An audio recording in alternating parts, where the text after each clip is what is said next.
Thank you. എല്ലാവർക്കും Christmas പുതുവത്സരാശംസകൾ. Cinema തിയേറ്ററിൽ ആളുകൾ ഡാൻസ് കളിച്ച് പാട്ട് പാടി കാണുന്നു എന്ന് പറഞ്ഞാൽ ഭയങ്കര സന്തോഷമുണ്ട്. നല്ല റെസ്പോൺസാണ് എല്ലാ സ്ഥലത്തും വരുന്നത്. നല്ലതും ആളുകൾക്ക് ഇഷ്ടപ്പെടാത്തതൊക്കെ ആയിട്ടുള്ള റെസ്പോൺസ് കിട്ടിക്കൊണ്ടിരിക്കുന്നുണ്ട്. എല്ലാം നമ്മൾ അറിയുന്നുണ്ട്. എന്തായാലും സിനിമ ഈ പറഞ്ഞ പോലെ സുഹിച്ചേട്ടൻ പറഞ്ഞ പോലെ ഇങ്ങനെയുള്ള റെക്കോർഡുകൾ കിട്ടുന്നതിൽ ഭയങ്കര സന്തോഷം. അത് ആദ്യത്തെ സിനിമയിൽ തന്നെ ആയതിൽ അത് ഭയങ്കര വലിയൊരു സന്തോഷവും അഭിമാനവും ഒക്കെ ഉണ്ട്. അതുപോലെ ദിലീപേട്ടനെയും ലാലേട്ടനെയും വിനീതേട്ടനെയും ധ്യാനേട്ടനെയൊക്കെ വെച്ചിട്ട് സിനിമ ചെയ്യാൻ പറ്റിയതിൽ അത് വലിയൊരു ഭാഗ്യമായിട്ടും അത് എന്താ പറയുക, നമ്മൾ ഇത്രയും കാലം കഷ്ടപ്പെട്ടതിൻ്റെ ഒരു ഫലമായിട്ടും ഞാൻ കാണുന്നു. Thank you. തീർച്ചയായിട്ടും ഒരു ദിലീപേട്ടനെ താങ്ക് യു സോ മച്ച്. എല്ലാവരും ഇതിൽ എന്നെ ഈ ഒരു റോളിൽ അക്സെപ്റ്റ് ചെയ്തതിൽ എനിക്ക് ഭയങ്കര ഒരു സന്തോഷമുണ്ട്. അതുകൂടാണ്ട് thank you to Gopalan sir, Krishnamurthy ചേട്ടൻ, പിന്നെ DJ ആൻഡ് അമ്മാവൻ. ഭയങ്കര ഒരു വലിയൊരു മൂമെൻ്റ് തന്നെയാണ്. ഇതേപോലത്തെ ഒരു വലിയൊരു സിനിമയിൽ തന്നെ ആദ്യമായിട്ട് അസിസ്റ്റ് ചെയ്യാന്ന് പറഞ്ഞാൽ എനിക്ക് ഇത്രയും വലിയ കിട്ടിയൊരു ചാൻസിന് ഞാൻ ദൈവത്തിനോട് നന്ദി പറഞ്ഞു. So thank you all. Yes, and നവമാധ്യമങ്ങളിലൂടെ വന്ന് ബിസ്ക്രീനിലോട്ട് ചേക്കേറിയ ഒരു പ്രിയ താരം നമുക്കിടയിൽ ഇരിപ്പുണ്ട്. ഒരു പക്ഷേ അല്ലെ പ്രേമലൂരിലെ സുഖിലൂടെ വന്ന് ഇന്ന് ഒരു പക്ഷെ പതിഞ്ഞ ശബ്ദത്തിൽ ഇത്രത്തോളം കൗണ്ടർ അടിക്കാനുള്ള കഴിവുള്ള മറ്റൊരാളുണ്ടോ എന്നൊരു സംശയമാണ്. സോ യെസ്, സോ തീർച്ചയായിട്ടും ഏറ്റവും സ്നേഹപൂർവ്വം ഒരു പക്ഷെ നമുക്ക് വേദിയിൽ തന്നെ 2 ഗാന്മാർ നമുക്ക് ഉണ്ടെന്നുള്ളതാണ് എൻ്റെ ഏറ്റവും വലിയ സന്തോഷം. So Shameer Khan please.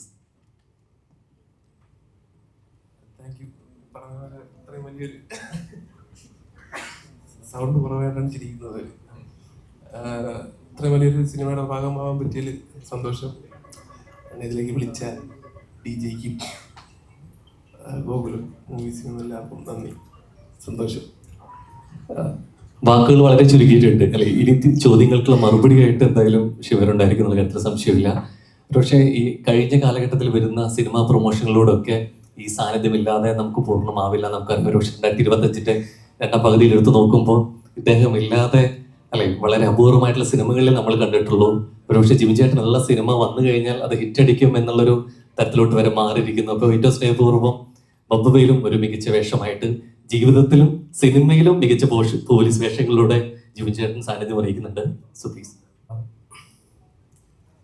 ഈ ഒരു സിനിമയുടെ ഭാഗമാകാൻ പറ്റിയത് തന്നെയാണ് ഏറ്റവും വലിയൊരു ഭാഗ്യം.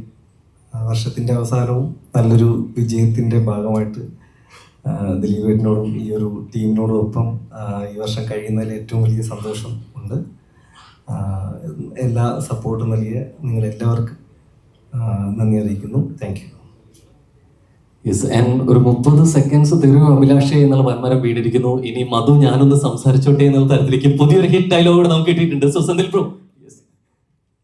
എല്ലാവർക്കും നമസ്കാരം. ഒരുപാട് സന്തോഷം ഇങ്ങനൊരു ഹിറ്റ് പടത്തിൻ്റെ ഭാഗമാകാൻ കഴിഞ്ഞതിൽ. ഗോകുലം മൂവീസിൻ്റെ ഞാൻ അഭിനയിക്കുന്ന 2ാമത്തെ പടമാണ്. 19-ാം നൂറ്റാണ്ടെന്ന് പറയുന്ന സിനിമയിൽ ആണ് ഇതിനു മുൻപ് ഞാൻ അഭിനയിച്ചത്, ഗോകുലം മൂവീസിൻ്റെ. അപ്പോൾ ഇതിൽ എന്നെ വിളിച്ചത് കൃഷ്ണമൂർത്തി സാറാണ്. അപ്പോൾ ഈ അവസരത്തിൽ അദ്ദേഹത്തിനും ധനഞ്ജയനും ഒക്കെ എൻ്റെ നന്ദി അറിയിക്കുകയാണ്. ഒരു മൾട്ടി സ്റ്റാർ സിനിമയിൽ ഒരു ഭാഗമാകാൻ കഴിഞ്ഞതിൻ്റെ ഒരു സന്തോഷമാണ്. അപ്പോൾ ഇനി വരുന്ന വർഷം ഒരു നല്ല തുടക്കമായി മാറിയിരിക്കുകയാണ്. ഒരുപാട് സന്തോഷം. Thank you. ആൻഡ് ഒരു പക്ഷേ ഈ ഒരു സ്റ്റേജ് നോക്കി കഴിഞ്ഞാൽ ഒരു തലമുറകളുടെ നായകൻ എന്നുള്ള രീതിയിലേക്ക് ബിഗ് സ്ക്രീനിൽ നമ്മളെ വളരെ നേരത്തെ ചെയ്യേണ്ടതായിരുന്നു. നിങ്ങൾക്ക് എല്ലാവർക്കും അറിയാം, നമ്മൾ ശരിക്കും കഴിഞ്ഞ 2-3-4 ദിവസങ്ങൾക്ക് മുമ്പ് പ്ലാൻ ചെയ്തതാണ്. അപ്പോഴാണ് നമുക്ക് ഏറ്റവും പ്രിയപ്പെട്ട, നമ്മൾ ഒരുപാട് സ്നേഹിക്കുകയും മലയാള സിനിമയുടെ അഭിമാനമായിരുന്ന നമ്മുടെ ശ്രീനേട്ടൻ നമ്മളെയൊക്കെ വിട്ടുപോയത്.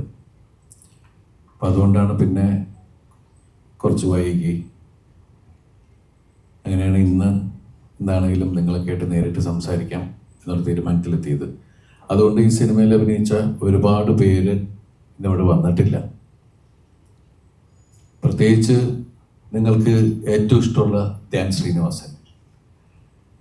ധ്യാന് നമ്മൾ പ്ലാൻ ചെയ്ത് നമ്മൾ ഗംഭീരമായിട്ടൊരു പ്രസ് മീറ്റ് ഇൻ്റർവ്യൂ ഒക്കെ ചെയ്യാന്നുള്ളതായിരുന്നു. പക്ഷെ ധ്യാനും പിന്നെ ഇതിനൊന്നും ഇതിൽ പങ്കെടുക്കാൻ സാധിച്ചില്ല.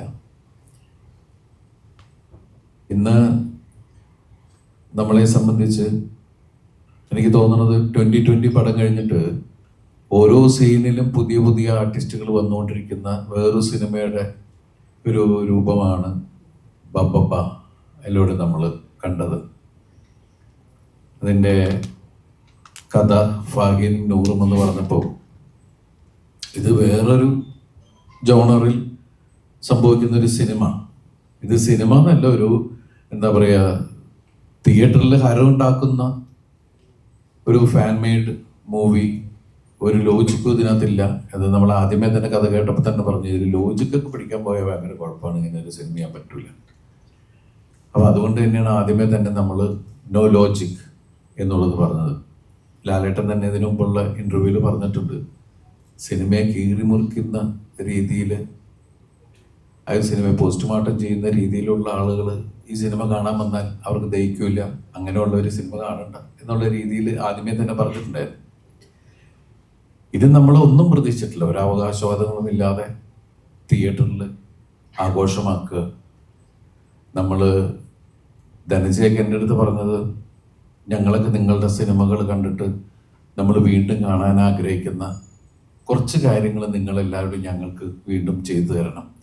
അതെനിക്ക് തോന്നുന്നത് ഏറ്റവും കൂടുതൽ അങ്ങനെയുള്ള കാര്യങ്ങൾ റിക്വസ്റ്റ് ചെയ്ത് ലാലേട്ടനെ കൊണ്ടാണ് ചെയ്യിപ്പിച്ചിട്ടുള്ളത്. പക്ഷേ ആ കാൽക്കുലേഷൻ കറക്റ്റായിരുന്നു. കാരണം തിയേറ്ററിലൊക്കെ നമ്മൾ അതിൻ്റെ ഒരു ആവേശം, ആ സന്തോഷമൊക്കെ നമ്മൾ കണ്ടാണ്. ഒരു വലിയ ഗ്രാൻഡിയറിൽ ഒരുപാട് ആർട്ടിസ്റ്റുകൾ ഇങ്ങനെ വന്നു പോയിക്കൊണ്ടേയിരിക്കുന്നു. പിന്നെ ഇതിൻ്റെ ബിഗിനിങ്ങിൽ തന്നെ ടീച്ചർ പറഞ്ഞ പോലെ എല്ലാ മനുഷ്യരിലും ഒരു ഭ്രാന്തനുണ്ട് എന്നുള്ളതാണ്. നമ്മുടെയൊക്കെ ജീവിതം ശരിക്കും പറഞ്ഞ ഒരു നൂലുമേ കൂടി ഉള്ളതാണ്. അങ്ങോട്ട് പോയാൽ ഭ്രാന്ത്, ഇങ്ങോട്ട് വന്ന നോർമൽ എന്നൊക്കെ പറയുന്ന ഒരു രീതിയിലാണ് നമ്മൾ പോയിക്കൊണ്ടിരിക്കുന്നത് തന്നെ. അപ്പോൾ ഒരു welcome to the world of madness എന്ന് പറഞ്ഞിട്ട് തന്നെയാണ് നമ്മൾ സിനിമ തുടങ്ങിയിരിക്കുന്നത്. ഈ സിനിമ ആഘോഷിക്കാനുള്ള സിനിമയാണ്. എനിക്ക് തോന്നുന്നു 8-10 വർഷങ്ങൾക്കിടയിൽ തിയേറ്ററിൽ പ്രേക്ഷകരും അല്ലെ സ്ക്രീനിൽ കാണുന്ന താരങ്ങളും തമ്മിൽ വെച്ചാൽ പ്രേക്ഷകർ ഇതിൻ്റെ ഭാഗമായിട്ട് ഈ സിനിമ പ്രദർശിപ്പിക്കുമ്പോൾ അതിലെ ഓരോ ആൾക്കാർ വരികയും അവർ പറയുന്ന തമാശകളോ അല്ലെങ്കിൽ കാര്യം പറഞ്ഞാലൊക്കെ ഇവരും അതിൻ്റെ പാർട്ടാവുക. സ്ക്രീനിൽ ഡാൻസ് നടക്കുന്ന സമയത്ത് തിയേറ്ററിൽ യങ്സ്റ്റേഴ്സ് എല്ലാവരും ഇറങ്ങി നിന്ന് ആ ഡാൻസ് കളിക്കുക എന്നൊക്കെ പറയുന്നത് ഒരുപാട് കാലമായിട്ട് നമ്മുടെ മലയാള സിനിമാ ചരിത്രത്തിലെ തിയേറ്ററിൽ നിന്ന് ഇങ്ങനെ മറഞ്ഞു തുടങ്ങിയിരുന്ന ഒരു കാര്യമാണ്. അപ്പോൾ ആ ആവേശം ശരിക്കും നമ്മൾ തിയേറ്ററിൽ ഭയങ്കര ഒരു എന്താ പറയുക, ആഘോഷം, ഒരു ഉത്സവം നടക്കുന്ന പോലെയുള്ള ഒരു പ്രതീതി ഉണ്ടാക്കുക. ഇപ്പം ഞാൻ പല തിയേറ്റർ വിസിറ്റ് പോലെ ഒന്ന് പോവുകയുണ്ടായി. അപ്പോഴൊക്കെ പലരും വന്ന് പറഞ്ഞു, ഞങ്ങൾ എത്ര കാലമായി എന്നറിയാം ഇതുപോലെ സിനിമ രസിച്ചിട്ട്. അപ്പം അങ്ങനെ ഒരു സിനിമ ഉണ്ടാവുകയും അതിന് ചുക്കാൻ പിടിച്ച് അല്ലെങ്കിൽ അതിന് വേണ്ടി ആ സിനിമ നിർമ്മിക്കാൻ തയ്യാറായ ഗോപാലേട്ടനെയും, ഗോകുലം മൂവീസിൻ്റെ ഗോപാലേട്ടനെയും, കൃഷ്ണമൂർത്തിയെയും, മറ്റുള്ള ബൈജു ബായ്, ഗോപാലേട്ടൻ്റെ മകൻ, അതുപോലെ പ്രവീൺ, ഇവരൊക്കെ ഈ സമയത്ത് നമുക്ക് മറക്കാൻ പറ്റില്ല. കാരണം ഇങ്ങനെ ഒരു സിനിമ ഉണ്ടായത് അവരുള്ളത് കൊണ്ടാണ്. ഇത്രയും വലിയ ക്യാൻവാസിൽ, അതുപോലെ തന്നെ ധനജയ്ക്ക് ഇത്രയും താരങ്ങളെ ഒരുമിച്ച് കൊണ്ടുവന്ന് സിനിമ ഉണ്ടാക്കാൻ പറ്റിയതും ഈ ഒരു ബാനറിൻ്റെ കീഴിലുള്ളത് കൊണ്ട് തന്നെയാണ്. പ്രത്യേകിച്ച് ഇതൊരു ക്യാമിയോ ചെയ്യുന്ന എസ് സൂര്യ സർ. അപ്പം അവരുമൊക്കെ ഒരു ഗംഭീര സിനിമയുടെ ഭാഗമാവുക, ഒരു എൻ്റർടൈനർ, അല്ലാതെ നമ്മൾ മഹത്തരമായിട്ടൊന്നുമല്ല. ഈ ക്രിസ്മസ് കാലം ഒരു ഉത്സവമാക്കുക എന്നുള്ളത് മാത്രമാണ് ഈ സിനിമ പ്രവർത്തകർ ചിന്തിച്ചിട്ടുള്ളത്. അപ്പം ആ ആഘോഷം ഇപ്പം നമ്മൾ ആദ്യമേ തന്നെ ഇങ്ങനെ ചിന്ത ഉണ്ടായിരുന്നു. കാരണം ട്രെയിലറും കാര്യങ്ങളൊക്കെ വന്നത് സിനിമയ്ക്ക് ഒരുപാട് എക്സ്പെക്റ്റേഷൻ വന്നപ്പോൾ സിനിമ റിലീസ് ചെയ്ത് കഴിഞ്ഞിട്ട് പ്രസ്സുമായിട്ട് സംസാരിക്കാം. കാരണം നിങ്ങൾ സിനിമ കണ്ട ആൾക്കാരാണ്, സിനിമ കണ്ടതിന് ശേഷമാണ് നമ്മളായിട്ട് സംസാരിക്കുന്നത്. അപ്പം നമ്മളിത് മറച്ചു വെച്ചിട്ടൊന്നുമല്ല സംസാരിക്കുന്നത്, നേരെ തന്നെയാണ് സംസാരിക്കുന്നത്. അപ്പം അങ്ങനെ ഒരു കൂടിക്കാഴ്ച നമ്മളിപ്പോൾ നടത്തിയിരിക്കുകയാണ്. ഇനി മുന്നോട്ടുള്ള യാത്രയിലും നമ്മൾക്ക് ഈ സിനിമ വലിയ ഒരു രീതിയിൽ, എനിക്ക് തോന്നുന്നത് ഞാൻ അഭിനയിച്ച ഒരു സിനിമ, ഇതിപ്പോൾ എൻ്റെ സിനിമ മാത്രമല്ല, ഇദ്ദേഹത്തിൻ്റെ ധനജയുടെ ആദ്യത്തെ സിനിമയാണ്. ഫാഹിനും നൂറും ചെയ്യുന്ന അവരെഴുതിയ ആദ്യത്തെ സിനിമയാണ്. അതുപോലെ ഈ സിനിമ കൊണ്ട് ഇതിൽ ലാലേട്ടനുണ്ട്, എസ് സൂര്യയുണ്ട്, അശോകേട്ടനുണ്ട്, ബാലു വർഗീസ് ഉണ്ട്, വിനീത് ഉണ്ട്, ധ്യാനുണ്ട്, ദേവേട്ടനുണ്ട്, സാൻഡി മാസ്റ്റർ ഉണ്ട്, അങ്ങനെ തുടങ്ങുന്ന ഒരു വലിയ നീണ്ട നിര തന്നെയാണ് സിനിമയിൽ. ശരണി ചേച്ചി തുടങ്ങി ഒരുപാട് ആൾക്കാർ നിങ്ങളെല്ലാം കണ്ടതാണ്. അപ്പം അവർക്ക് ഇപ്പം ഈ അതുപോലെ എടുത്തു പറയേണ്ട ഒരാൾ ബൈജു സന്തോഷ്. ബൈജുബായി ഇതിൽ വല്ല പ്രധാനപ്പെട്ട വേഷം തന്നെയാണ് ചെയ്തിരിക്കുന്നത്. അപ്പോൾ ഈ സിനിമയിൽ ഈ സിനിമ ഷൂട്ടിങ്ങിന് ആൾക്കാരെ കൊണ്ടുവരുന്നേക്കാളും വലിയ ബുദ്ധിമുട്ടായിരുന്നു. കാരണം വെച്ചാൽ ഒരു ഇൻ്റർവ്യൂവിൻ്റെ മുമ്പിലേക്ക് എല്ലാവരും ഒത്തു കിട്ടുക എന്ന് പറയുന്നത്. പലരും ഷൂട്ടിങ്ങിലും ഒക്കെയാണ്. പിന്നെ നമ്മൾ വിചാരിച്ച പോലെ ചെയ്യാൻ പറ്റിയില്ല, കുറച്ച് കഴിഞ്ഞു പോയി. അപ്പം അതുകൊണ്ടൊക്കെ നമ്മൾ എന്താ പറയുക, നിങ്ങളുടെ സപ്പോർട്ടുകൾ വളരെ ആഗ്രഹിക്കണം. മുന്നോട്ടും ഈ സിനിമയെ പ്രൊമോട്ട് ചെയ്ത് ഈ ക്രിസ്മസും ന്യൂ ഇയറും ഒക്കെ നമുക്ക് അടിച്ചു പൊളിക്കാൻ ആവട്ടെ. നിങ്ങളുടെ സപ്പോർട്ട് ഉണ്ടാവണം. അതിനു വേണ്ടിയിട്ടാണ് ഈ പ്രസ് മീറ്റ്. Thank you. ഒരു സംഭവങ്ങളാണ്, അതൊന്ന് കേട്ടു നോക്കൂ, എന്നിട്ട് നമുക്കതെങ്ങനെയാണെന്ന് ആലോചിക്കാം. നമുക്കൊരു പ്രാന്തം പരിപാടിയാണ് എന്ന് പറഞ്ഞ് ഞാൻ പറഞ്ഞു കേൾക്കാം എന്ന് പറഞ്ഞിട്ടാണ് നമ്മളിങ്ങനെ ഈ കാര്യം ഇങ്ങനൊരു അവസ്ഥ ഉണ്ടാക്കിയത്. സിനിമ ഈ കഥ കേട്ട് കഴിഞ്ഞപ്പോൾ ഞാൻ പറഞ്ഞത് ഇത് തന്നെയാണ്. നമ്മളിതൊരു ഭ്രാന്തൻ പോക്കാണ്, ഇതിന്റെ ഫെയ്റ്റും നമുക്ക് അറിഞ്ഞുകൂടാ എന്നുള്ള രീതിയിലാണ്. കാരണം വെച്ചിട്ടുണ്ടെങ്കിൽ ഒരുപാട് അതില് ധനജയുടെ ഇത് തന്നെയായിരുന്നു. ഞാൻ ഇന്റർവൽ സീക്വൻസിൽ പാട്ടിടുന്ന വിഷയം, മിസ്റ്റർ ബട്ട്ലറുടെ പാട്ടിടുമ്പോൾ അപ്പം ഞാൻ ധനജയുടെ ഇത് നമ്മൾ ഏത് റിയാലിറ്റി ഷോയ്ക്ക് ചെല്ലുമ്പോഴും ഈ പാട്ടിടുന്നുണ്ട്. അപ്പം അത് ജനങ്ങൾക്ക് എത്രത്തോളം സിനിമയിൽ വരുമ്പോൾ നമുക്കറിയില്ല എന്നുള്ള രീതിയിൽ പറഞ്ഞില്ല ഏട്ടാ, അത് കറക്റ്റ് ആവും. അങ്ങനെ നമ്മൾ രണ്ട് പാട്ടും കൂടി എല്ലാവർക്കും ഇഷ്ടമുള്ള രണ്ട് പാട്ട്. കാരണം ആ പാട്ട് എപ്പോൾ വേണമെങ്കിലും മാറ്റാവുന്ന ഒരു ഐറ്റം വന്നിട്ടുണ്ടല്ലോ. അപ്പം അതുകൊണ്ട് അതിങ്ങനെ ഞെക്കിക്കൊണ്ടിരുന്നു കഴിഞ്ഞാൽ നമുക്ക് പാട്ട് മാറ്റി കഴിച്ചേ. പക്ഷെ അതൊക്കെ ഗംഭീരമായിട്ട് തിയേറ്ററിൽ വർക്കൗട്ടായി എന്ന് പറയുന്ന ഒരു സാധനമുണ്ട്. ഇതിപ്പോൾ ഇതിങ്ങനെ ഒരു സിനിമ, ഈ സിനിമയിൽ മാത്രമേ ഇമ്മാതിരി പരിപാടികൾ ചെയ്യാൻ പറ്റുള്ളൂ. ഇനിയിപ്പോൾ ധനജയ്ക്കാണ് ഏറ്റവും ടെൻഷൻ. ധനജയിന്റെ അടുത്ത സിനിമ എന്തായിരിക്കും എന്നുള്ളതാണ്. ഈ സിനിമ ഇപ്പൊ നമ്മൾ ലാലേട്ടനെ ഏറ്റവും കൂടുതൽ എങ്ങനെ കാണാൻ ആഗ്രഹിച്ചു അങ്ങനെ നമ്മൾ ചെയ്തിട്ടുണ്ട്. ഇപ്പൊ നമ്മുടെ വേറെ കുറച്ച് സിനിമയിലെ ചിന്തകളൊക്കെ ചിലപ്പോൾ അതിൽ വന്നിട്ടുണ്ടാവാം. അതുപോലെ എല്ലാ ആർട്ടിസ്റ്റുകളുടെ ഓരോ സെക്കൻഡിലും പുതിയ പുതിയ കാര്യങ്ങൾ നടക്കുന്നു. ഈ സിനിമയ്ക്ക് പ്രെഡിക്റ്റ് ചെയ്യാൻ പറ്റാത്തൊരു അവസ്ഥ ഉണ്ടായിരുന്നു, മനസ്സിലായില്ലേ? അപ്പൊ അതൊക്കെ ഗംഭീരമായിട്ട് വർക്കൗട്ടായി. ഈ സിനിമയിൽ ഒരു നായികയില്ല, പക്ഷെ ഇവര് എനിക്ക് ലാസ്റ്റ് ഒരു നായിക തരാന്ന് പറഞ്ഞു, അതൊന്നും തന്നില്ല. പിന്നെ അപ്പൊ ടൈലന്റൊക്കെ വേറെ തരത്തില്ലേ. എന്തായാലും എനിവേ നമ്മളെ സംബന്ധിച്ച് ഈ പറയണ 10 ദിവസം ഇപ്പൊ നമ്മുടെയൊക്കെ സിനിമകൾ വന്ന 10 ദിവസം കൊണ്ട് വരുന്ന കളക്ഷൻ 3 ദിവസം കൊണ്ട് വന്ന് കയറുക എന്ന് പറഞ്ഞ പോലെ അത്രയധികം ആളുകൾ ഇത്രയും വൈഡ് റിലീസ്. ഞാൻ പറഞ്ഞില്ലേ, ഞാൻ അഭിനയിച്ചാൽ ഏറ്റവും കൂടുതൽ റിലീസ് സംഭവിച്ച ഒരു സിനിമയാണ്. 450 എത്ര സെന്റേഴ്സിൽ 450 എത്രയോ സെന്റേഴ്സിലുണ്ടായിരുന്നു ഞാൻ. പക്ഷെ അതിനൊക്കെ ഇങ്ങനെ അത്രയൊക്കെ ചെയ്യണോ എന്ന് ചോദിച്ചിട്ടുള്ളൊരിതാണ്. ഒരിക്കലും ജനങ്ങൾ മറക്കത്തില്ല. നല്ലൊരു കലാകാരൻ ഒരിക്കലും ജനങ്ങൾ മറക്കത്തില്ല എന്നുള്ള അംഗീകാരം കൂടിയാണല്ലോ സിനിമ. Thank you. ഡയറക്ടറോടാണ് എങ്ങനെ ഇപ്പൊ ദിലീപേട്ടൻ പറഞ്ഞ പോലെ തന്നെ ആ ഒരു പ്രഷർ ഉണ്ടല്ലോ ശരിക്കും പറഞ്ഞാൽ ഇത്ര ആ ഒരു വെയിറ്റ് പ്രഷർ, ആ ഒരു എക്സ്പീരിയൻസ് എങ്ങനെ ഉണ്ടായിരുന്നു? നല്ല എക്സ്പീരിയൻസ് ആയിരുന്നു. കാരണം ഇത്രയും വലിയ വലിയ ആളുകൾ നമ്മൾ എഴുതിയ നമ്മൾ സ്വപ്നം കണ്ട സാധനത്തിൽ വന്ന് അഭിനയിക്കുക എന്ന് പറയുമ്പോൾ അത് തന്നെയായിരുന്നു ഏറ്റവും വലിയ കിക്ക്.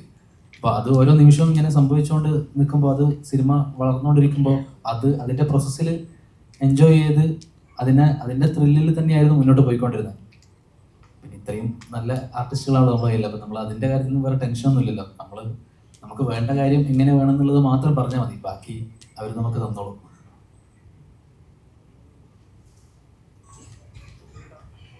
അഭിനയിക്കുക ചെയ്യാം. അത് നമ്മൾ അവർക്ക് കൊടുക്കുന്ന റെസ്പെക്ട്, അവരിലുള്ള വിശ്വാസമൊക്കെയാണ്. അപ്പൊ ഈ ഇഷ്ടമായിരിക്കും ആ സ്ക്രീനിൽ നമുക്ക് ഫീൽ ചെയ്യുന്നത്. അതുപോലെ ഇപ്പം ബാബാബാൻ ഒരുപാട് റെഫറൻസസ് വന്നു ദിലീപേട്ടൻ്റെ ഒരുപാട് സിനിമകളിൽ.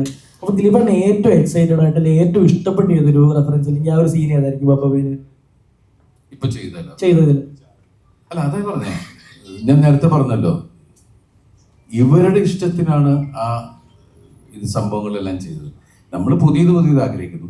ഇവരെടുത്തതിലെന്ന് വെച്ചാൽ ഇപ്പൊ ചഞ്ചൽ എന്ന് പറഞ്ഞിട്ട് റിയാസ് ഭായി ഒരു വണ്ടിയായിട്ട് വരുന്നു.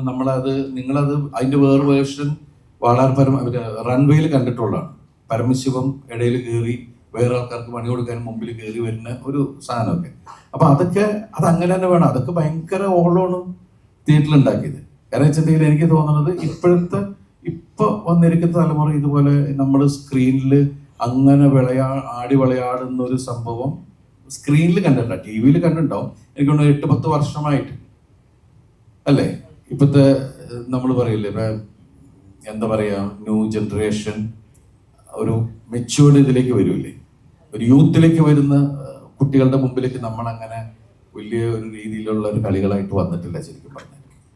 അപ്പം നമ്മളെ സംബന്ധിച്ച് അതിപ്പോൾ എല്ലാവരും കുറേ കമൻസുകളും ഉണ്ടായിരുന്നു, നിങ്ങൾക്ക് ഈ സിനിമയിലൂടെ അവരുടെ മുമ്പിലെത്താൻ പറ്റി. അത് ശരിയാണ്, ഈ സിനിമയിലൂടെ യൂത്തിൻ്റെ ഭയങ്കര സപ്പോർട്ട് നമുക്ക് ഭയങ്കരമായിട്ട് ഉണ്ടായിട്ടുണ്ട് ഈ സിനിമയിൽ. അത് ആൺകുട്ടികളാണെങ്കിലും പെൺകുട്ടികളാണെങ്കിലും അവര് ചെറിയ മിനി സ്ക്രീനിൽ കണ്ട കാര്യങ്ങൾ അവർ ബിഗ് സ്ക്രീനിൽ വേറെ രീതിയിൽ കണ്ടു. അത് ധനഞ്ജയുടെ കാൽക്കുലേഷൻ, അവരുടെ ചിന്ത, അത് വർക്കൗട്ടായി. നമുക്ക് ഈ സ്പൂഫ് ചെയ്യുമ്പോൾ നല്ല സംശയം ഉണ്ടായിരുന്നു, ഇത് ബാക്ക് ഫെയർ ചെയ്യോ ഇല്ലെന്ന് ഒന്നും അറിഞ്ഞൂടാ. അതാണ് നമ്മൾ ഇതൊരു ആഘോഷം എന്ന് പറഞ്ഞിട്ടാണ് നമ്മൾ ഇന്ന് അങ്ങോട്ട് വിട്ടേക്കുന്നത്. ദിലീപേട്ട ഫസ്റ്റ് ഹാഫ് ദിലീപേട്ട ഇൻട്രോ കഴിഞ്ഞതിന് ശേഷം ചൂട് ചായയുടെ ഗ്ലാസ് പോക്കറ്റിൽ ഇടുന്ന ഒരു സീനുണ്ട്. അതെങ്ങനെയായിരുന്നു ശരിക്ക്? ചൂടുണ്ടായിരുന്ന മൊത്തത്തിൽ ചൂടായതുകൊണ്ടാ ചൂടാർന്നില്ല. അത് ആ സമയത്ത് ഈ ഗ്ലാസ് പിടിച്ച് മുണ്ട് ആ ഒരു സാധനം ഉള്ളതുകൊണ്ട് ഞാൻ നോക്കിയപ്പോൾ പോക്കറ്റാണ് കണ്ടത്. അതിനകത്ത് വെച്ചപ്പോൾ ഇവരത് ഓക്കെയാക്കി അങ്ങോട്ട് വിട്ടു. അതാണ് ഉണ്ടായത്. പിന്നെ അങ്ങനെയുള്ള സാധാരണ നമ്മൾ കുളിക്കുമ്പോൾ ഇത്തിരി ചൂട് കുറച്ച ചായയൊക്കെ വിട്ടുള്ളൂ.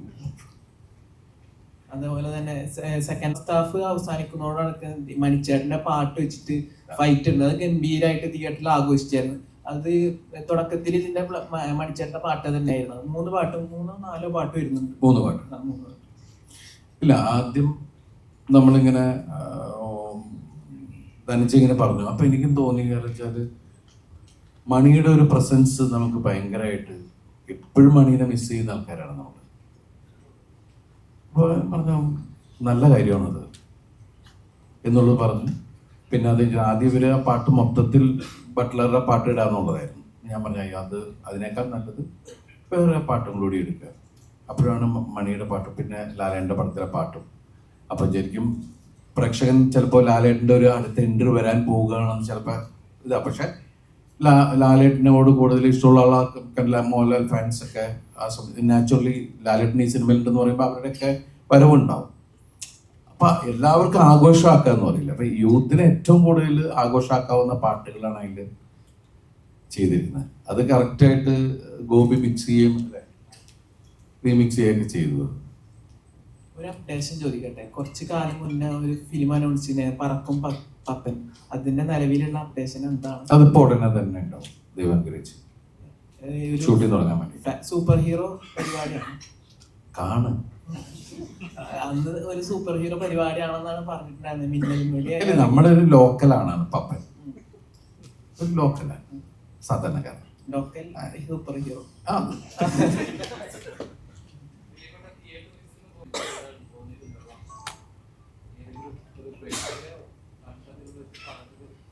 അല്ല, ഒരുപാട് ആൾക്കാർ വന്ന് സ്നേഹത്തോടുകൂടി സംസാരിക്കുകയും എനിക്ക് വേണ്ടി ഒരുപാട് പ്രാർത്ഥിച്ചു എന്നൊക്കെ പറയുന്ന മൊമെന്റ് അതിൽ എന്നെ ഹേർട്ട് മീൻസ് നമ്മൾ ടച്ച് ചെയ്യാന്ന് പറഞ്ഞാൽ വന്നോടനെ ചേർത്ത് പിടിച്ച് ഒരു അമ്മൂമ്മ വന്നിട്ട് ഉമ്മയൊക്കെ ചെയ്തു.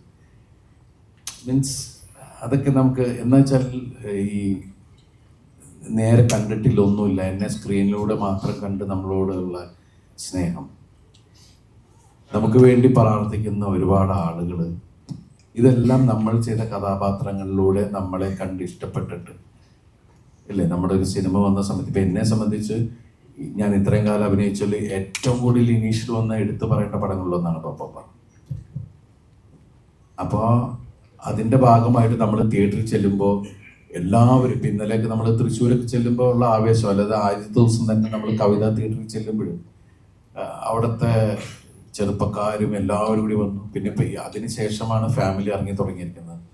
അപ്പോൾ കഴിഞ്ഞ ദിവസങ്ങളിൽ തൊടുപുഴ ആശീർവാദ് സിനിമാസിൽ പോയപ്പോഴാണ് ഫാമിലിയുടെ ഇടയിൽ നിന്നാണ് ഒരു അമ്മൂമ്മ ഓടി വന്നിട്ട്, പിന്നെ അത് ഞകത്ത് വന്നപ്പോൾ ആ പൂപ്പിന് കുറേ പേര് അങ്ങനെയുള്ള ആളുകളൊക്കെ ആയിട്ട്.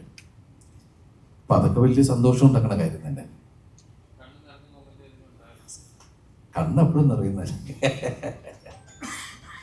അതൊക്കെ വലിയ സന്തോഷം ഉണ്ടാക്കുന്ന കണ്ണറിയിലാണ്. നമ്മുടെ കൂടെ നമ്മളെ സ്നേഹിക്കുന്ന ഒരുപാട് ആളുകൾ നിൽക്കുന്നു എന്ന് പറയുന്നില്ലേ.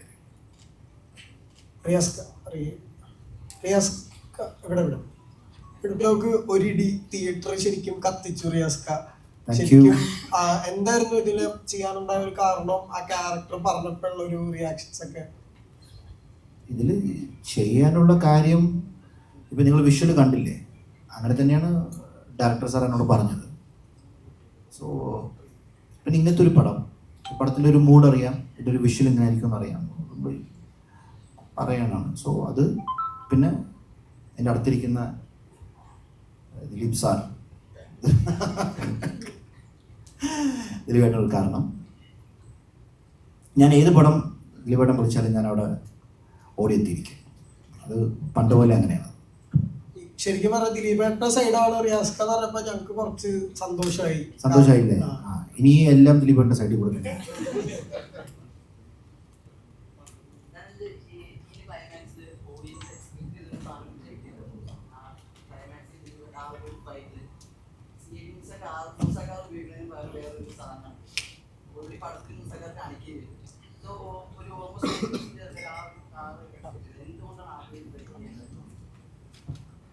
ഉത്തരം ഞാൻ പറയാം. ഞാൻ ആ കാറ് തരില്ല എന്ന് പറഞ്ഞു.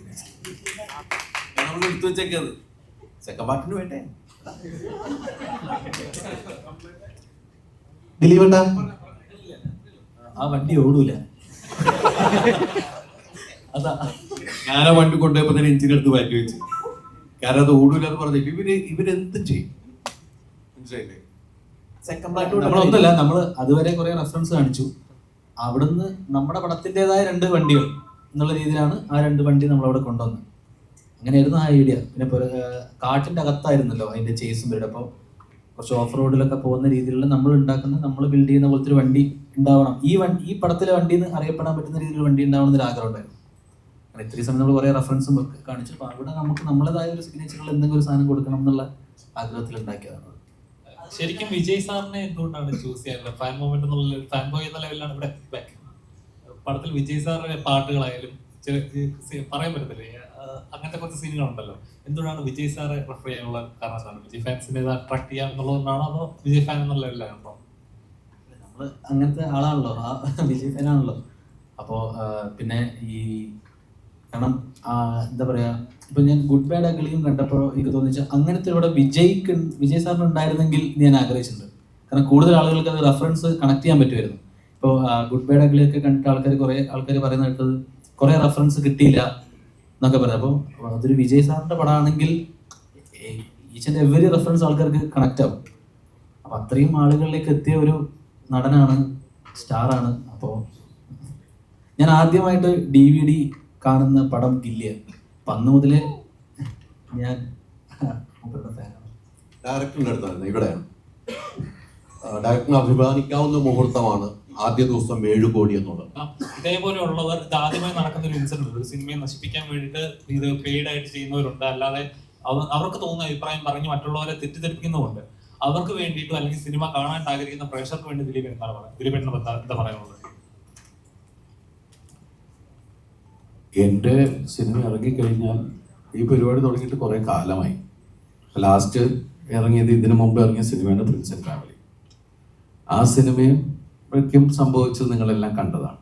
പക്ഷെ ആ സിനിമ കണ്ട ആളുകളാണ് അവർക്കെതിരെ ഭയങ്കരമായിട്ട് രോഷാകുലരാവുകയും ഈ സിനിമയെ മോശമാക്കുന്നതിനെതിരെ പ്രതികരിച്ച് നമ്മളാരുമല്ല, പ്രേക്ഷകരാണ് പ്രതികരിച്ചത്. ഈ സിനിമ ഒരു ലോജിക്കില്ലാത്തതാണ്, ഇത് വെറുതെ ആഘോഷിക്കാനുള്ളതാണ്, ഇതിൽ മഹത്തരമായ കഥയില്ല എന്നെല്ലാം നമ്മൾ പറഞ്ഞിട്ട് തന്നെയാണ് ഈ സിനിമ ഇറക്കിയിട്ടുള്ളത്. പിന്നെ അതിൻ്റെ റിവ്യൂ പറഞ്ഞത് ഭയങ്കര എനിക്ക് മനസ്സിലാവുള്ള അതിൻ്റെ എന്താ. പക്ഷെ അങ്ങനെ പറഞ്ഞാലാണ് അവർക്ക് പൈസ കിട്ടുള്ളൂ. അത് കാണാൻ അവർക്ക് എത്ര ആളുകൾ അതിൻ്റെ ഉണ്ടാവും, അതിന് അവർക്ക് ഓരോ ക്ലിക്കിലും അവർക്ക് കിട്ടുന്നത് ഡോളേഴ്സാണ്. അപ്പം അതിന് വേണ്ടിയിട്ട് അവർ ഈ സിനിമ കൊണ്ട് തന്നെയാണ് അവർ ജീവിക്കുന്നത്. പക്ഷേ നമ്മളുടെ സിനിമകളെ സ്നേഹിക്കുന്ന ആൾക്കാർ, അല്ലെങ്കിൽ നമ്മുടെ സിനിമയിൽ വിശ്വാസമുള്ള ആൾക്കാർ, ഭൂരിഭാഗം ആൾക്കാരും അതൊന്നും ശ്രദ്ധിക്കാതെ തിയേറ്ററിലേക്ക് വരുന്നുണ്ട്. നമ്മളെപ്പോഴും ശ്രദ്ധിക്കേണ്ടത് നമ്മൾ എന്ത് കഴിക്കണം, നമ്മൾ എന്ത് കാണണം, നമ്മൾ എന്ത് വാങ്ങണം എന്നുള്ള പല പരസ്യങ്ങളും നമ്മൾ കാണും. അതിൽ നിന്ന് നമ്മൾ അതിലേക്ക് പൂർണ്ണമായി പോയി അഡിക്റ്റ് ആകുമ്പോഴാണ് കുഴപ്പങ്ങൾ സംഭവിക്കുക. അതെല്ലാം കാണാം, കേൾക്കാം. പക്ഷെ എന്ത് ചെയ്യണം, അല്ലെങ്കിൽ എന്തെടുക്കണം, എന്ത് കാണണം, എന്ത് കളയണം എന്നൊക്കെ തീരുമാനിക്കേണ്ടത് നമ്മൾ തന്നെയായിരിക്കണം. അത് നമ്മുടെ വ്യക്തിത്വത്തെ ബാധിക്കുന്ന ഒരു കാര്യമാണ്. ഇല്ലെങ്കിൽ വേറെ ആൾ പറയുന്നത് കേട്ട് പോയി കഴിഞ്ഞ അവസാനം നമ്മൾ വെറുതെ ഒരു വെജിറ്റബിൾ ടൈപ്പ് പോകുന്ന ഒരാൾക്കാരായി മാറിപ്പോകും. അപ്പോൾ നമ്മളുടെ ചിന്താഗതികളിൽ ആര് പറയണം കേൾക്കാം, ആരുമായിട്ട് എന്ത് ഷെയർ ചെയ്യാം, എല്ലാം ശരിയാണ്. പക്ഷെ ഫൈനൽ ഡിസിഷൻ എന്ന് പറയുന്നത് നമ്മുടേതായിരിക്കണം എന്ന് പറയും. ഇപ്പം ഞാൻ ഇതുവരെയും റേറ്റിംഗ് നോക്കിയിട്ടോ ഒരു അഭിപ്രായം കേട്ടുള്ളൂ. ഞാൻ ഒരാളുടെ സിനിമ കാണാൻ തീരുമാനിച്ചാൽ അതിൻ്റെ റേറ്റിംഗ് പോലും ഞാൻ നോക്കാറില്ല, അതിനെക്കുറിച്ചുള്ള റിവ്യൂ ഞാൻ കേൾക്കാറില്ല. ഞാൻ പോയി എൻ്റെ സിനിമ കാണും, അതെന്നെ ആസ്വദിച്ചു. ചിലപ്പോൾ എനിക്കത് ഭയങ്കര ഇഷ്ടമാവും. ഇപ്പോൾ റിവ്യൂ കേട്ടിട്ട് ഒരുപാട് ആൾക്കാർ പറയുന്നുണ്ട്, അയ്യോ ഞങ്ങൾ ഈ സിനിമ OTT-യിൽ വന്നപ്പോഴാണ് കണ്ടേ, ഞങ്ങൾക്ക് എത്ര മിസ്സായി എന്നറിയോ, തിയേറ്ററിൽ ഞങ്ങൾ ആ റിവ്യൂ വായിച്ചിട്ടാണ് ഞങ്ങൾ പോകാതിരുന്നത്. റിവ്യൂ പറയുന്ന ആൾക്കാർക്ക് അവരുടേതായ ഒരു അജണ്ട ഉണ്ടാവും. അത് എല്ലാ സിനിമകൾക്കും. ഇപ്പം നമ്മൾ പല സിനിമകളും, ഞാൻ അഭിനയിക്കാത്ത തന്നെ പല ആർട്ടിസ്റ്റുകളുടെ, പല ഡയറക്ടേഴ്സിന്റെ സിനിമകളെ റിവ്യൂ പറഞ്ഞ് കൊന്നിട്ട് ഇതിൻ്റെ ഒരു സ്ട്രെസ്സും സ്ട്രെയിനും ഇല്ലേ? ഒരു സംവിധായകൻ അയാൾക്ക് തോന്നുന്ന, അയാൾ കാണുന്ന അയാളുടെ സ്വപ്നം യാഥാർത്ഥ്യമാക്കാൻ ശ്രമിക്കുമ്പോൾ ഒരുപാട് ആളുകൾ അതിൻ്റെ കൂടെ നിന്ന് അത് സ്ക്രീനിലേക്ക് കൊണ്ടുവരുന്നു. സത്യമാണ്, നമ്മൾ 150 രൂപ കൊടുക്കുമ്പോൾ ആ സിനിമ ഇഷ്ടമായോ ഇല്ലയെന്ന് തീരുമാനിക്കാനുള്ള ഇതൊക്കെ റൈറ്റ്സ് ഒക്കെ ഉണ്ട്. പക്ഷെ അത് അടിച്ചേൽപ്പിക്കുക എന്ന് പറയുമ്പോഴാണ് അതിൻ്റെ ഒരു സങ്കടം ഉണ്ടാവുക. അത് ഒരുപാട് പേര് ബാധിക്കുന്നുണ്ട്, സർക്കാരിനെ ബാധിക്കുന്നില്ലേ? എന്തിനാണ് ഒരു സിനിമാ തിയേറ്ററിലേക്ക് ഒരു സിനിമ നന്നായാൽ ആ സിനിമാ തിയേറ്ററിലേക്ക് ആളുകളെ കണ്ടുവന്ന് ഓട്ടോറിക്ഷക്കാരന് ഒരു അതിന് ഗുണം കിട്ടുന്നില്ലേ? തൊട്ടടുത്തുള്ള ചായക്കടയിലെ ആൾക്ക് ഗുണം കിട്ടുന്നില്ലേ?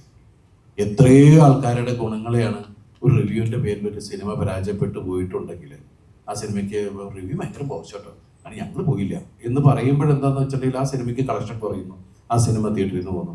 അപ്പൊ എത്ര സ്ഥലത്തേക്ക് പോകേണ്ട കാര്യങ്ങളെയാണ് ഇല്ലാണ്ടാക്കുന്നത്. അത് നമ്മൾ എന്തിനാ അങ്ങനെ ഇത്ര നെഗറ്റീവായിട്ട് ചെയ്യുന്നത്? വ്യക്തിഹത്യയാണല്ലോ നടന്നുകൊണ്ടിരിക്കുന്നത്. ക്രിറ്റിസിസം നമുക്ക് കണ്ടാൽ മനസ്സിലാവും, ഇത് അതല്ലല്ലോ. ഇടയ്ക്ക് ഒന്ന് ഇടപെട്ടോട്ടെ, ചോദ്യങ്ങൾ ഒരുപാടുണ്ടെന്ന്. ഒരൊറ്റൊരു ചോദ്യം, നിങ്ങൾ ആര് വേണമെന്നുള്ളത് തീരുമാനിക്കാം.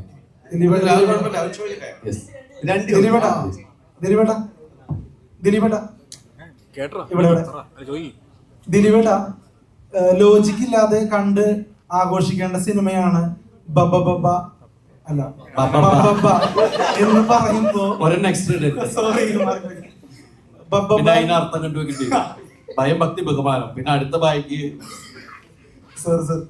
ബബ എന്ന് പറയുമ്പോ ദിലീപേട്ടന്റെ ഓർമ്മകളെ ഒരു 22 വർഷങ്ങൾക്ക് മുമ്പോട്ട് ഞാൻ ക്ഷണിക്കുകയാണ്. അന്ന് സോഷ്യൽ മീഡിയ, അതായത് ഇൻസ്റ്റാഗ്രാം, ഫേസ്ബുക്ക്, യൂട്യൂബ് ഒന്നുമില്ലാതിരുന്ന സമയത്ത് കൊച്ചുകുട്ടികൾ മുതൽ അപ്പനപ്പൂപ്പന്മാർ വരെ ലോജിക്ക് നോക്കാതെ തിയേറ്ററിലേക്ക് വന്ന് കണ്ട് വിജയമാക്കിയ മലയാളത്തിലെ ഏറ്റവും വലിയ ബ്ലോക്ക് ബസ്റ്ററിലെ നായകനാണ് ദിലീപേട്ടൻ. ജോണി ആന്റണി ചേട്ടന്റെ ഫസ്റ്റ് പടം CID മൂസ. സത്യമാണ്. അതെ.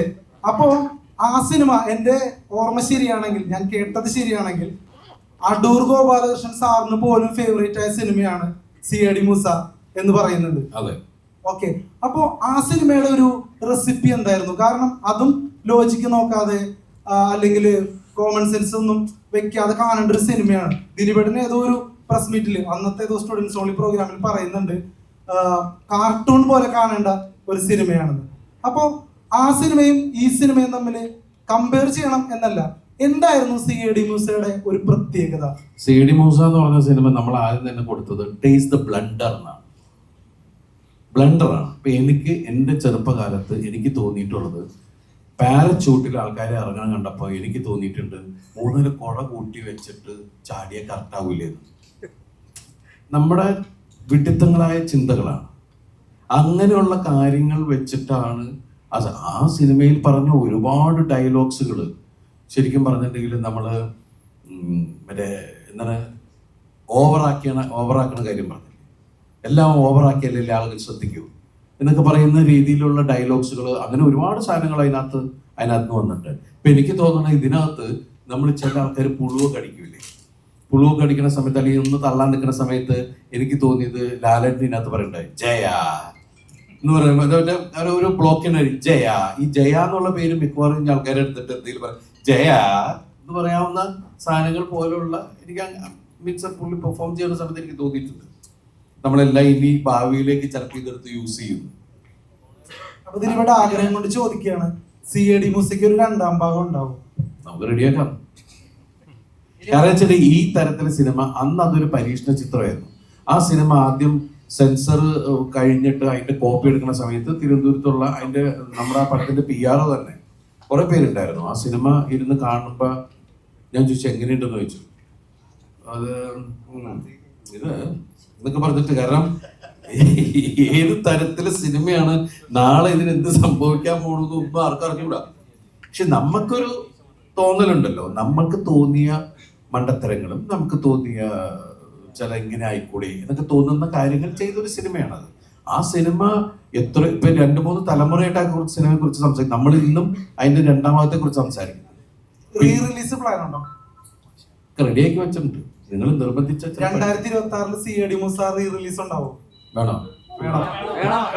നമ്മളിത് കൊണ്ടുവന്നിട്ട് അവസാനം പ്രിന്റ് പബ്ലിസിന്റെ കാശ് കൊടുക്കാൻ പറ്റുന്ന ടൈപ്പ് വരുന്നു. ആലോചിക്കില്ലെന്ന് ആദ്യമേ പറഞ്ഞ കേട്ടോ ആ പടത്തില്. കാരണം എനിക്ക് ഞാൻ ആ സിനിമയും കൊണ്ട് വരുമ്പോ അതിന് റിവ്യൂ പറഞ്ഞു കൊല്ലാൻ പറ്റും. ഇല്ല. ഇപ്പൊ ഈ മീശമാധവന്റെ കാര്യം പറയുകയാണെങ്കിൽ, അന്ന് അതിന്റെ ഡ്യൂറേഷന്റെ കാര്യത്തിൽ ലാൽ ജോസ് ഒരു ഇന്റർവ്യൂ പറഞ്ഞിട്ടുണ്ട്, ഡ്യൂറേഷൻ കാരണം ചിലപ്പോൾ പടം പരാജയപ്പെടുമെന്നുള്ള ടെൻഷൻ വന്നിട്ടുണ്ടെന്ന് പറഞ്ഞിട്ടുണ്ട്. അപ്പോൾ അന്നൊക്കെ സിനിമയിൽ വർക്ക് ചെയ്യുമ്പോൾ എല്ലാവരും സീനിയർ ആർട്ടിസ്റ്റുകളാണ്. ഇപ്പോൾ ജഗതി ചേട്ടനായിക്കോട്ടെ, സലീമായിട്ടാണ്, അവരുടെ കൂടെയൊക്കെ വർക്ക് ചെയ്യുമ്പോൾ അന്നത്തെ സിനിമകളിലും ഇപ്പൊ സിനിമകളിലും പുതു തലമുറകളിലെ ആർട്ടിസ്റ്റുകളൊക്കെ ഇപ്പൊ ധ്യാൻ ചേട്ടനൊക്കെ ആയിട്ട് വർക്ക് ചെയ്യുമ്പോൾ ധ്യാൻ ചേട്ടൻ തന്നെ പറഞ്ഞിട്ടുണ്ട്, മറ്റേ പ്രിൻസ് ആൻഡ് ഫാമിലിയുടെ ഇതിന്റെ ആവശ്യമുണ്ടോ, ഇത്രയും എഫേർട്ടിന്റെ ആവശ്യമുണ്ടോ എന്നൊക്കെ ചോദിച്ചിട്ടുണ്ട് ഞങ്ങളോട്. അപ്പോൾ ഇപ്പൊ അവരുടെ കൂടെ വർക്ക് ചെയ്യുമ്പോൾ പഴയതും നമ്മൾ എന്തോ വ്യത്യാസമാണ് എന്താണ് സിനിമയിൽ? അല്ല, എഫേർട്ട് എവിടെയും വേണം. എഫേർട്ട് എടുക്കാൻ എല്ലാവരും എഫേർട്ട് എടുക്കണമെന്നില്ല. ആരെങ്കിലും ഒരാൾ എഫേർട്ട് എടുത്തില്ലേ കാര്യങ്ങൾ നടക്കില്ലല്ലോ, അല്ലേ? അപ്പൊ അതിന് മുമ്പിൽ നിൽക്കുന്ന ഒരു 3-4 പേര് അതിനെക്കുറിച്ച് സിൻസിയറായിട്ട് സംസാരിക്കും, ചർച്ച ചെയ്യും എന്നുണ്ടാണ് ഫോർ എ ബെറ്റർ പ്രോഡക്റ്റ്. അതിന് വേണ്ടിയിട്ടുള്ള ശ്രമം. പിന്നെ ഞാൻ കണ്ടതിൽ എനിക്ക് പുതിയ തലമുറയിൽ വന്ന ടാലന്റഡ് ആയിട്ടുള്ള നല്ല സെൻസിബിൾ ആയിട്ടുള്ള ഒരാളാണ് ഞാൻ നേരത്തെ ധ്യാനെ പരിചയപ്പെട്ട നിമിഷം മുതൽ എനിക്ക് മനസ്സിലായി വലിയൊരു സംഭവമുള്ള ഒരാളാണ്. ഇത്രയും സംഭവമുണ്ട്, ചങ്കൂറ്റുമുണ്ട്, പറയേണ്ട കാര്യങ്ങൾ സിൻസിയറായിട്ട് മുഖത്തേക്ക് പറയാനും അറിയാം, നർമ്മം ഉണ്ടാവില്ലേ, അതിന് ഒരുപാട് ക്വാളിറ്റീസ് ഉള്ളതാണ്. അതുപോലെ തന്നെ പുതിയ തലമുറയിൽ ഒരുപാട് പേരുണ്ട് അതിന് വേണ്ടിയിട്ട്. ഈ സൈന്യം സിനിമയിൽ ആകെ 2 ഡയലോഗായിട്ടാണ് ആ സിനിമയിൽ അഭിനയിക്കാൻ വന്നത്. പക്ഷേ അതിൽ ത്രൂ ഔട്ട് ഡയലോഗ് ദിലീപേണ് ഉണ്ടാക്കുന്ന ഈ ലാൽ ജോസ് സാർ എവിടെയോ ഇന്റർവ്യൂവിൽ പറഞ്ഞിട്ടു. അപ്പൊ അതിന്റെ ഒരു ടെക്നിക്ക് എന്താണ്? അത് നമ്മൾ ജീവന്മാരുടെ പോരാട്ടം പറയില്ല, അതൊക്കെ എന്തെങ്കിലുമൊക്കെ ആഗ്രഹം ഉണ്ടല്ലോ, അതിനു വേണ്ടിയിട്ടുള്ള ശ്രമമാണ്. നമ്മളൊക്കെ കൊച്ചു കൊച്ചു വേഷങ്ങൾ ചെയ്തു വന്ന ആൾക്കാരല്ലേ, അതിൽ നിന്നാണ് ദൈവം അനുഗ്രഹിച്ച് ഈ ഒരു അവസ്ഥയിലേക്ക് എത്തിയത്. അന്ന് തുടക്കം ഞാൻ ലാലുവും എനിക്ക് തോന്നുന്നു ചമ്പക്കുളത്ത് എന്ന് പറഞ്ഞ സിനിമയിൽ വിനീതിന്റെ അപ്പുറം നിൽക്കുന്നുണ്ട്. പിന്നീട് അതിന് ശേഷം വിനീത് ഒരുമിച്ച് സിനിമ ചെയ്യാൻ പറ്റി. അങ്ങനെ ഇതൊക്കെ ഒരു ദൈവാനുഗ്രഹത്തിൽ പോകുന്ന കാര്യങ്ങളാണ്. ഒരു ഷോട്ടിൽ അപ്പൊ അവിടെ നിന്ന് ഉള്ള യാത്ര എന്ന് പറഞ്ഞാൽ ഒരുപാട് പേരുടെ സപ്പോർട്ടും ഒക്കെയാണ്. അല്ലാതെ നമ്മുടെ മിടുക്ക് മാത്രമല്ല, പിന്നെ ദൈവാനുഗ്രഹം, ഒരു ഭാഗ്യം. പക്ഷെ അന്ന് ആ ഒരു ക്യാരക്ടർ മലയാള സിനിമയ്ക്ക് ആവശ്യമായിരുന്നു. ഒരു റോസാപ്പൂവായിട്ട് ഒരു പെൺകുട്ടീനെ. ഞാൻ സാറിന്റെ കൂടെ, ഞാൻ കമൽ സാറിന്റെ കൂടെ മാത്രമേ അസിസ്റ്റന്റ് ആയിട്ട് വർക്ക് ചെയ്തിട്ടുള്ളൂ. പിന്നെ ഞാൻ ജോർജ് സാറിന്റെ കൂടെ വർക്ക് ചെയ്തിട്ടുള്ളൂ. എന്റെ ഗുരുസ്ഥാനത്തുള്ള ഒരാളാണ് ജോർജ് സാർ. ഇന്നും അദ്ദേഹത്തിന്റെ കൂടെ സിനിമ ചെയ്യുമ്പോൾ ഇന്നും അസിസ്റ്റന്റ് ഡയറക്ടർ തന്നെ. കമൽ സാറിന്റെ കൂടെ ചെയ്യുമ്പോഴും കമൽ സാറിന്റെ അസിസ്റ്റന്റ് ആയിട്ട് തന്നെയാണ്. അത് തന്നെയാണ് ഇപ്പോ ലയൺ എന്ന് പറഞ്ഞ സിനിമ രാഷ്ട്രീയപരമായിട്ട് സീരിയസ് ആയിട്ട് ചെയ്യുന്ന സിനിമയാണ്. ഇപ്പൊ വേറൊരു ഒരു ആർട്ടിസ്റ്റ് ചെയ്തെങ്കിൽ ഒരു പക്ഷെ അതിന്റെ മീറ്റർ മാറി ഇച്ചിരി സീരിയസ് ആവുന്ന സിനിമയാണ്. ദിലീപേണ്ണ അതിന്റെ കറക്റ്റ് മീറ്റർ എവിടേക്കാണ് കോമഡി അവിടെ കോമഡി, സീരിയസ് ആവേണ്ട സ്ഥലത്ത് സീരിയസ്, കയ്യടിക്കേണ്ട സ്ഥലത്ത് കയ്യടി. അപ്പൊ അങ്ങനെ ചെയ്യുമ്പോൾ ഒരു ഇതെന്താണ്, ഇപ്പൊ ദിലീപേണ്ണല്ല വേറൊരു ആർട്ടിസ്റ്റാണ് ചെയ്യണമെങ്കിൽ ആ പടം എങ്ങനെയാവുമെന്ന് തോന്നിയിട്ടുണ്ടോ? അല്ല, നമ്മള് അതില് നർമ്മത്തിൽ കൂടിയാണ് ആ സിനിമ പറഞ്ഞിരിക്കുന്നത്. എന്നാ അത് അയാളുടെ ഹീറോയിസും ഉണ്ട്. കാരണം അന്ന് ഞാൻ ജോർജ് സാറിനോട് ചോദിച്ചിട്ടുണ്ട്, സാറേ ഇതിന് ഞാൻ ഓക്കെയാണോ? കാരണം ഒരു സംസ്ഥാനത്തിന്റെ ഹോം മിനിസ്റ്റർ ആയിട്ടാണ് അഭിനയിക്കുന്നത്, മനസ്സിലായില്ലേ? അപ്പൊ അതിന് ഞാൻ ഓക്കെ ആണോ എന്നുള്ള രീതിയിലാണ്. പക്ഷെ ദൈവം അനുഗ്രഹിച്ച് എനിക്ക് ഇഷ്ടപ്പെട്ട സിനിമകളിൽ ഒന്ന് തന്നെയാണ്. ആ സിനിമ നന്നായി ഓടുകയും ചെയ്തതാണ് ആ സമയത്ത്.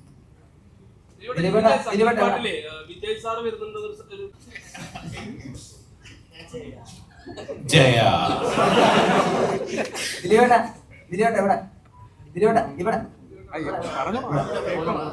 ഇതില് ബബബയില് ഗോപാലൻ സാർ അഭിനയിച്ചിട്ടുണ്ട്.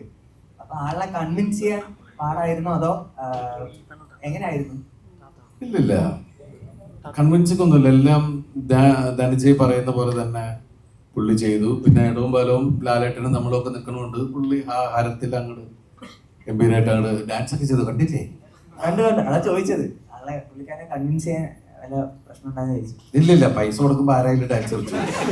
അല്ല, പുള്ളിക്കാരനല്ല പൈസ ഇറക്കണതാ. അപ്പൊ അത് അല്ല, അതാ പറഞ്ഞത്, എങ്ങനെയും പെട്ടെന്ന് തീർക്കാന്ന് പറയില്ലേ. ദിലീപേട്ട 3-4 ദിവസം പപ്പയുടെ അഴിഞ്ഞാട്ടം സോങ്ങിന്റെ ജൂനിയർ ആർട്ടിസ്റ്റ് ആയിട്ട് നേരിട്ട് കാണാൻ പറ്റിയിട്ടുണ്ടായിരുന്നു. അപ്പം ദിലീപേട്ടൻ ഒരു ഡാൻസിന് വേണ്ടി ഇത്രത്തോളം എഫർട്ട് ഇട്ട വേറൊരു സിനിമ ഉണ്ടാകും? അത്രയും ജൂനിയർ ആർട്ടിസ്റ്റ് ആണ്, അത്രത്തോളം ജൂനിയർ ആർട്ടിസ്റ്റ്. അതേപോലെ സാൻഡി മാസ്റ്ററിന്റെ ക്രൂ തന്നെ അത്രയും ക്രൂ ഉണ്ടായിരുന്നു.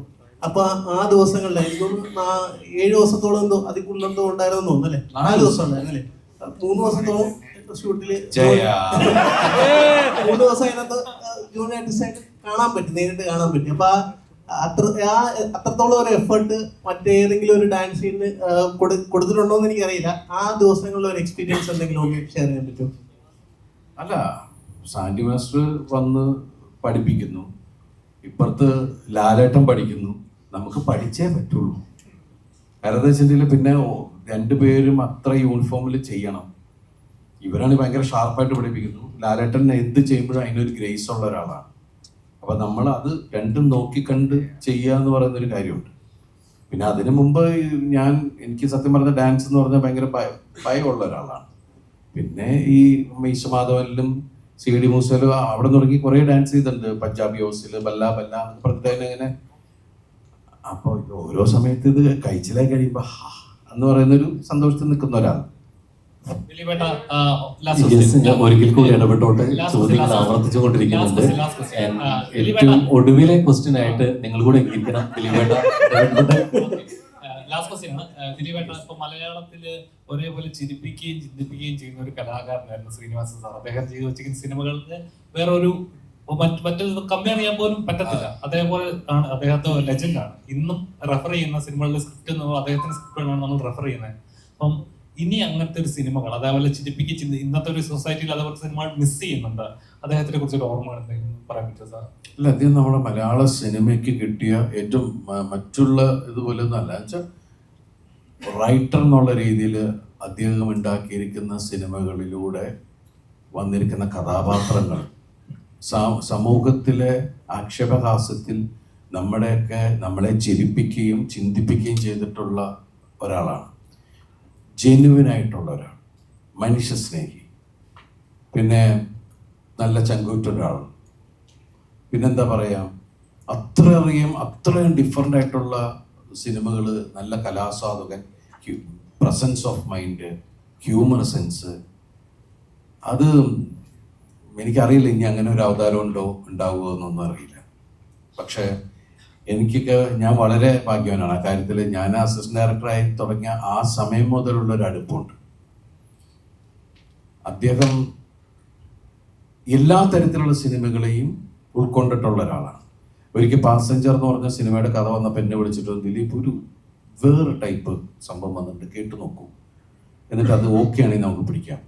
അപ്പം എൻ്റെ അടുത്ത് ഞാൻ കഥ പറഞ്ഞ് കേട്ടപ്പോൾ ഇത് വേറെ തരത്തിൽ, എനിക്ക് തോന്നുന്നു ന്യൂ ജനറേഷൻ സിനിമയുടെ തുടക്കം ആ സിനിമയാണ് പാസഞ്ചർ.